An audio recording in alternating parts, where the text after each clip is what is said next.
All right, it's July 14th. We're coming to you live from Cambridge, Massachusetts. Welcome to the NBA show!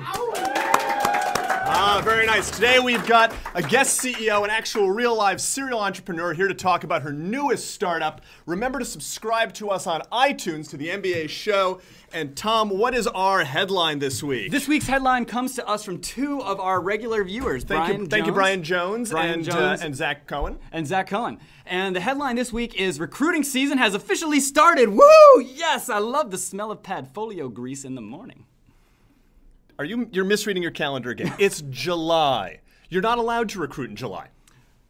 Not true, my friend. It has already started. There were two recruiting events last week. Bain had a global info session, and also JP Morgan started their MBA Advantage program. They cannot do that. There's a moratorium on recruiting in the summer. You can't recruit MBAs now. I don't know, man. For those of you who are unfamiliar with this, Miro is referring to the mythical recruiting moratorium, which protects students from aggressive recruiting companies. And you can sit this one out if you want, my friend, but it's going on without you. You're telling me the moratorium is bullshit? That, like, people are recruiting anyways? I guess you can sit it out, but, you know, there will probably be plenty of recruiting events for startup companies at the end of the year that you can participate in. Oh. But like, you know, so what do people do? Like, if I were so this is starting for pre-MBAs. If I were a pre-MBA, I'd be flipping out right now. What should I do? Should I be freaking out? That is a great question. And should you be freaking out? That is something we'll explain later in our bonus content. Subscribe to it at www.thembashow.com. Seriously, though, you don't need to freak out that much. We'll explain how the system works and how you can get yourself out from under this rock if you were not at that JP Morgan recruiting event. Just sign up for our newsletter. But we are super excited to have with us today. Our guest is Jennifer Fremont-Smith. Jennifer is the CEO. We have two logos this time. I was gonna plug the site again at the end. That's why I printed. You know, I have a method to all of this. Anyways, Jennifer is a serial entrepreneur who got her mid-career MBA at MIT Sloan. We're super excited to have her on the show. She's the CEO of one of the hottest startups, all of Boston Smarter. Please welcome to the show, Jennifer Fremont-Smith. Thank you. Jennifer, we could not be more excited to have you. Let's make sure you're in the frame. So Miro described you as a serial entrepreneur, and I have looked at your resume on LinkedIn. It was one of those like scroll. How many companies have you started? I think it depends on how you define company, actually, and started. Also, you can define that too. And many and how. Yeah. And it is. Walk us through the caps. So I founded, probably by my definition of started a company, I founded 4 companies that have kind of made it off the launch pad and gotten to revenue and employees and sort of traction. Yeah, but when you say you started 4 companies, you're talking about, you know, companies that were profitable and successful and you feel proud of talking about and all that stuff. I know a lot of MBAs that would say they started 4 companies, and my guess is their definition and your definition a little differ't.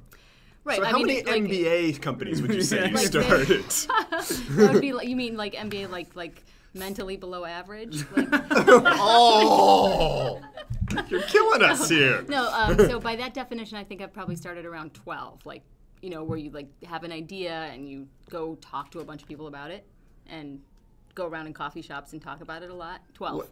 That's legit serial entrepreneur. 3-to-1 failure ratio. I am an equal caliber entrepreneur. I have also had 8 companies that have gone nowhere. It's good to know that I'm part of the club. Yes, okay. Welcome.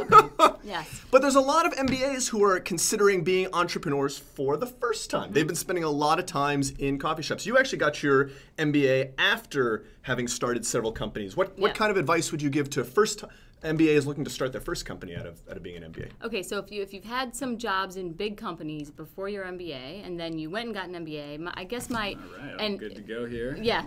So I guess it depends. If you have like a phenomenal idea that you just can't let go, then go do it. But if you sort of don't have a great idea, I would recommend that you go work for somebody else's startup. Find the very smartest people you can find, the people who've done it before, from whom you can learn, and go in and just take any job. People who want to start up, they're entrepreneurs at heart. Yeah. They've only worked for big companies. You're telling them not to start up now. You're saying start up later. So I'm saying go get a clue first. You'll increase your chances of success dramatically. I mean, so one thing you hear about all the time in MBA programs is get a mentor, have mentorship. That absolutely applies to the startup world. You absolutely want to find the people who are the best in the world at doing it, who've done it, who know how to raise money, who know how to get traction, who know how to drive relentless focus on the right things, who know how to bridge like technology to product, who know how to sort of get a bunch of engineers to not talk you into building stuff that you don't think. Ignoring engineers. Like, I clearly learned in my MBA program. So these mentors, can you find them in business school? So I didn't find them in business school. I found them in Boston, in the Boston tech scene, which I did not connect with too much in business school. Huh. I'm into business school. I've been an entrepreneur. I got the T-shirt going. Like I got the passion. I've got my fancy degree. I want to join a startup. Yes. So I got this awesome degree. Where do I just go to get the signing bonus? Yeah, that's not going to happen. Probably the signing bonus. That'll be like you'll be lucky if you get a desk. Okay, well, my millions of options. Where do that's a little more in the right direction. But so what should MBAs, like startups must love MBAs. Like you got all this great training, you're ready to go. I think that's what they tell you when you apply for the MBA program. That is exactly what they told me when I applied for the MBA program. I don't think that's actually reality. Because in a startup, you have to be there is no strategy job in a startup. No such thing. And all MBAs, they're like, oh yeah, I'm gonna go do strategy, right? Oh, Am I right? So because that brilliance is what powers money is made out of. Strategy. It means like writing on the whiteboard all the time, and but that's not. In a startup, there are very functional utility type roles. So what are you looking for in an MBA then when you're hiring? I'm not looking for MBAs. Yeah, actually, so you use the term, we talked earlier, you use the term MBA backlash. Yeah. What is the MBA backlash? This is an increasingly painful interview for me. Sorry. What is this MBA backlash of which you speak? So I sort of perceive out there that there's a little trend against MBAs, particularly in the startup world. I also think there's a trend towards very youthful sort of undergraduate dropouts to start companies. And I think it's because people who have no debt, no kids, no spouse, no house payment, like none of that. So yeah, exactly. Like if you have kids, hide them. Sell them to fund your startup. I'm going to go find that after. Miro's Baby Emporium. But that would actually be a good business. But those. How do we save money? We steal the babies and pass the savings on to you. This sounds like a good example of your jargon. Okay, wait, I think we're getting off track. Wait, are we on the jargon already? Well, it flies. Wait, I haven't told you about the okay. Now wait, what were we talking about? Miro's Baby Emporium. Let's talk about your jargon a little bit. So right, for your jargon, so we asked you for a piece of jargon, and your jargon here was slipping the noose. Yeah. Which is a term that we love. Okay. Because this is the kind of, if someone says this to you, I don't know what this means, but you don't want to ask. Yeah, it's like, this is not a what good thing. I'm not sure exactly so what we're does slipping the talking noose about. mean? If you have to ask, you're slipping the noose. It's like one of those things, if you have to ask, the answer's no. Mm-hmm. So I think slipping the noose has two meanings. So one is kind of a nice, friendly meaning, and the other is a very menacing meaning. Yep. So the one that I like is sort of like, you just sidestepped a disaster. You just narrowly avoided a total disaster. Like, oh my gosh, you guys, we totally slipped the noose on that. Like, that's a good thing. Then the other one is sort of when your board member says to you, you are slipping the noose on this. That's bad. Yeah. That means you're letting something get away from you that you should not let get away from you. Yeah. So it sounds like you may speak from a bit of experience. We haven't dived into this too much, but you are working right now for Smarterer. Yes. And you can check this out at smarterer.com and sign up for their beta. Other than a clever name, what exactly is Smarterer? So Smarterer, we are a startup in Boston. We are building a system to test and score people on all their digital and social and technical skills. So if you are not an MBA, but you actually have real skills. It's not completely mutually exclusive. Is that a checkbox that's like on the Smarterer thing? It's like, do you have an MBA? And you just check it, and you can see the score drop while you check it. Yeah, exactly. Actually, MBA Sloan is going to totally take me off their. Someone's not getting an alumni card. They're going to revoke my diploma. If you're a search engine marketing person, you absolutely have to know Google Analytics. You have to know Google AdWords, probably Omniture, Compete, SpyFu, a whole bunch of tools. Yep. If you are a PR person, you really need to know Twitter and Facebook. You probably also need to know Radian 6, Crimson Hexagon. The point is that these tools are rapidly proliferating. They are evolving. We as professionals in the knowledge economy are all, we're rapidly accumulating skills. And we need these skills to be effective in our jobs every day. The problem is that there's no simple and smart way for any of us to validate the skills that we have and to articulate to the world what it is we're good at. People use things like the skills section on their resume, where you say, I'm fluent in French. Yeah, like No, nobody says that. Conversational French. That's right. That's how I get So we did a very scientific study on this. We actually hired some MBAs to do it. To determine the most frequently used word in the skills section. It's proficient. Like, what does that mean? It's meaningless. It's self-reported. It's subjective. It's exaggerated.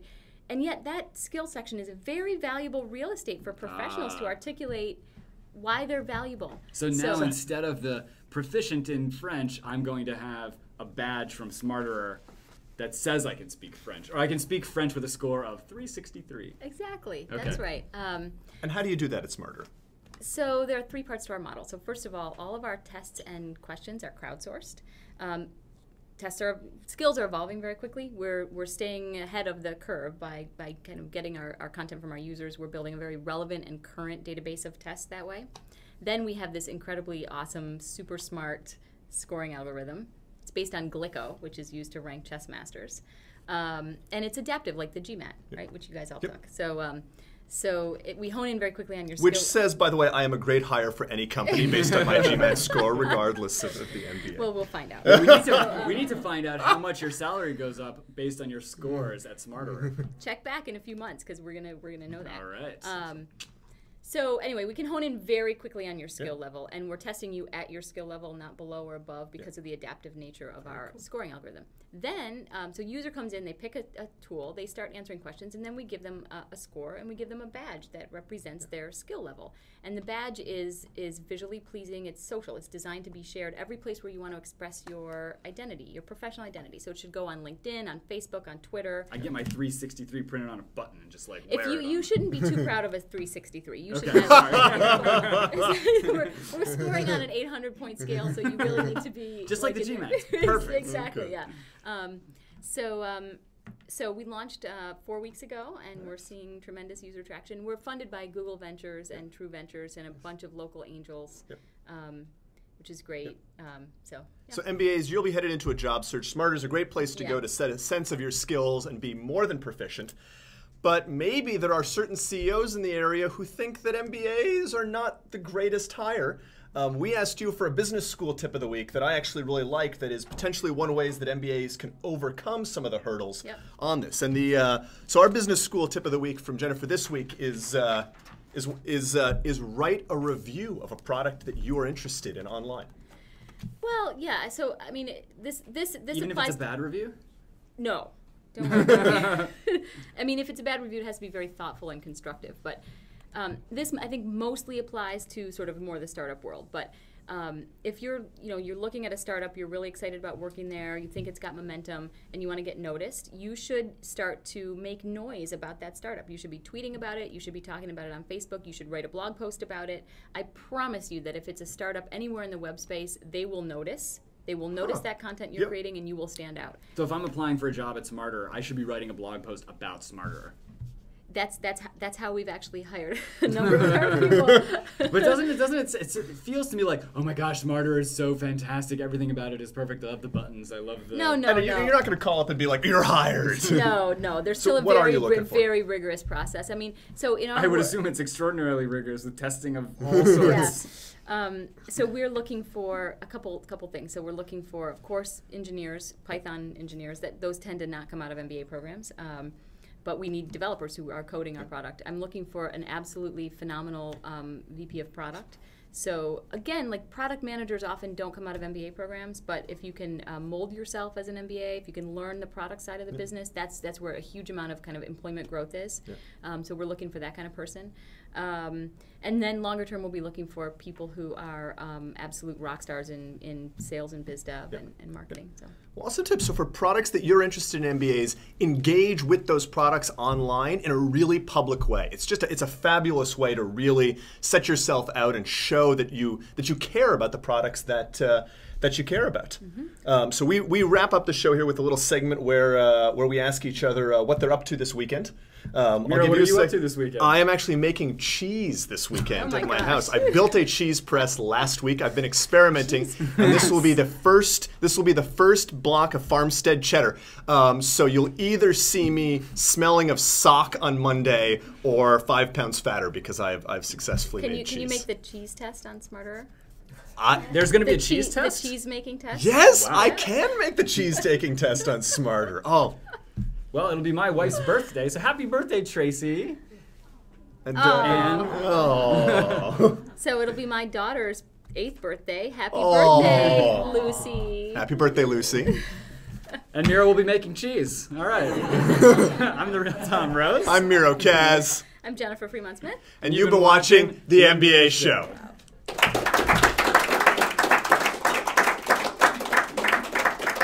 All right. Nicely done. You were fabulous. That was really fun. Thank you very much. Thanks for coming, everybody. Thank you, everyone.